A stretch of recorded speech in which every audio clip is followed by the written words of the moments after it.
When the sky split open, it didn't tear like glass. It folded.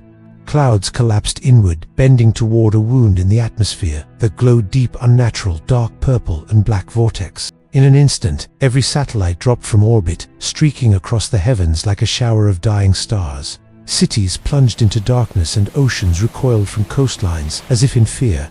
Animals ran wild until their bodies gave out. Then the ground began to change. Entire streets were sealed in a black, glistening resin. Cars were welded together, buildings shut like wounds that had healed all wrong. People were trapped inside those walls, frozen mid-movement, their desperate outlines still visible beneath the hardened surface. Some were praying, some were reaching for doors that were no longer there. From inside those walls, something began to push. A pale, sharp claw burst through concrete. The resin cracked and peeled back. A thing crawled free, its body a horrifying sculpture of spines and glassy bone. Its face had a collection of black eyes, each one reflecting the burning sky above. It stood too quickly, its joints folding in all the wrong directions, then snapped its head toward the open street. Across the city, more shapes were emerging. Hospitals were being swallowed by pulsing veins that wrapped around operating tables and coiled across ceilings. Rivers thickened into a black, oily sludge carrying bodies that rotated slowly, as if being scanned by something from below. Winged silhouettes nested inside construction cranes, their forms stark against the violet sky. Subway trains vanished beneath fleshy cocoons that tightened and contracted with a sickening rhythm. The dead weren't being eaten, they were being converted.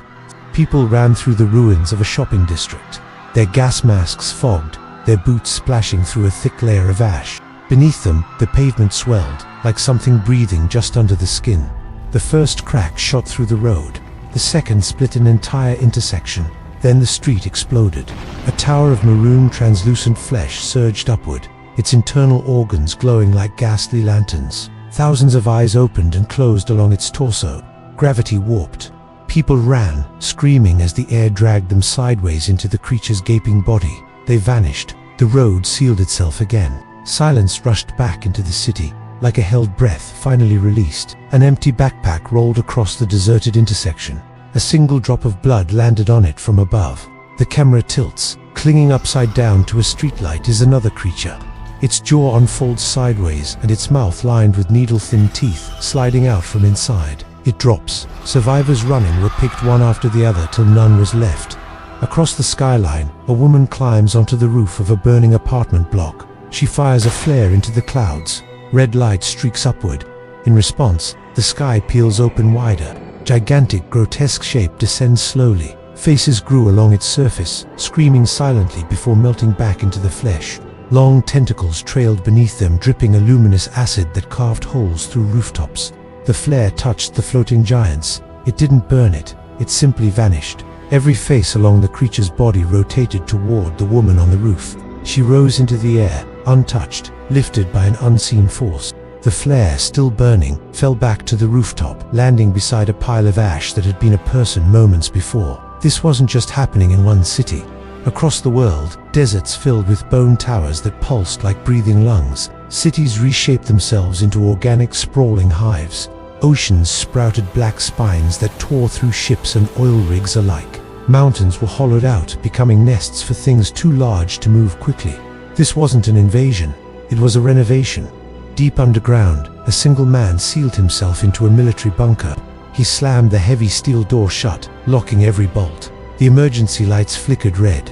The concrete trembled, and a shadow slid across the door. The metal bowed inward. Hands pressed through from the other side, each finger splitting into smaller fingers, and then splitting again. Eyes blistered across the steel's surface. The door softened. Something massive pushed through.